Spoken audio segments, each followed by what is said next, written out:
कांग्रेस ने प्रभु बजरंगबली का किया अपमान, पूरे देश में सनातनियों का विरोध प्रदर्शन। कर्नाटक, छत्तीसगढ़, राजस्थान तक कांग्रेस बजरंग दल को बैन करने का बना रही प्लान। कांग्रेस का फिर से दिखा हिंदू विरोधी आईना, कर्नाटक के कई घरों में नेताओं की नो एंट्री। पहले भी कर चुकी है बजरंग दल को बैन, आखिर कांग्रेस को बजरंग दल से क्यों है डर? 39 साल पहले यूपी के सीएम ने सुरक्षा देने से मना किया था, फिर इस दल का जन्म हुआ था। आखिर कैसे देश का सबसे बड़ा सनातनी दल बना बजरंग दल, जानिए इसकी पूरी कहानी। जी, इस वक्त देश भर में हर एक सनातनी सड़कों पर आ गया है। पूरे देश भर में हर एक जगह पर कड़ा विरोध प्रदर्शन चल रहा है। कांग्रेस ने एक बार फिर से 100 करोड़ से ज्यादा सनातनियों का अपमान किया है। कांग्रेस ने एक बार फिर से अपना हिंदू विरोधी आईना दिखाया है। तो चलिए अब सबसे पहले आपको यह बता देते हैं कि आखिरकार ये बवाल कहां से शुरू हुआ और इसके पीछे की क्या वजह है। बताते चले कि इस वक्त कर्नाटक विधानसभा चुनाव का प्रचार प्रसार जोर शोर से चल रहा है और जैसे जैसे चुनाव नजदीक आ रहा है वैसे वैसे सभी पार्टियां चुनावी वादे को लेकर अपना घोषणा पत्र जारी कर रही हैं। इस बीच कांग्रेस ने भी अपना घोषणा पत्र जारी कर दिया है, जिसमें उन्होंने प्रदेश भर से यह वादा किया है कि अगर वो सत्ता में आते हैं तो बजरंग दल पर बैन लगाएंगे। वहीं से यह बवाल शुरू हुआ और अब देश के अलग अलग राज्यों तक चला गया है। कर्नाटक से बजरंग दल को बैन करने की घोषणा पत्र ने पूरे देश में कांग्रेस की थू-थू करा दी है, जिसमें अब सवाल उठ रहा है कि क्या जहां जहां कांग्रेस की सरकार है वहां पर भी कांग्रेस इस दल पर बैन लगाएगी।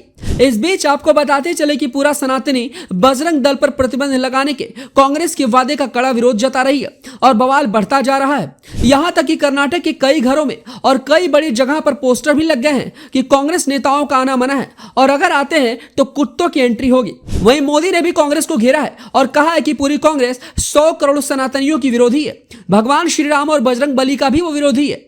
कांग्रेस की राजनीति इतनी गंदी है कि वो भगवान का भी सम्मान नहीं करती है।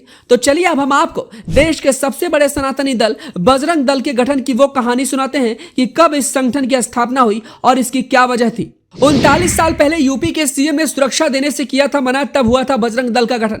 देश के सबसे बड़े सनातनी दल बजरंग दल का गठन साल 1984 में हुआ था, जब विश्व हिंदू परिषद ने राष्ट्रीय स्वयंसेवक संघ के निर्देशन में देश भर में राम मंदिर आंदोलन चलाया था।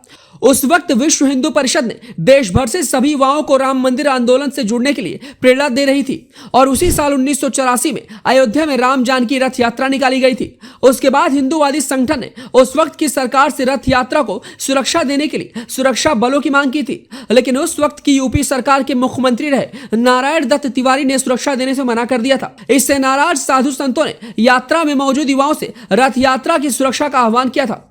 इस रथ यात्रा की सुरक्षा की जिम्मेदारी फायर ब्रांड नेता विनय कटियार को दी गई थी।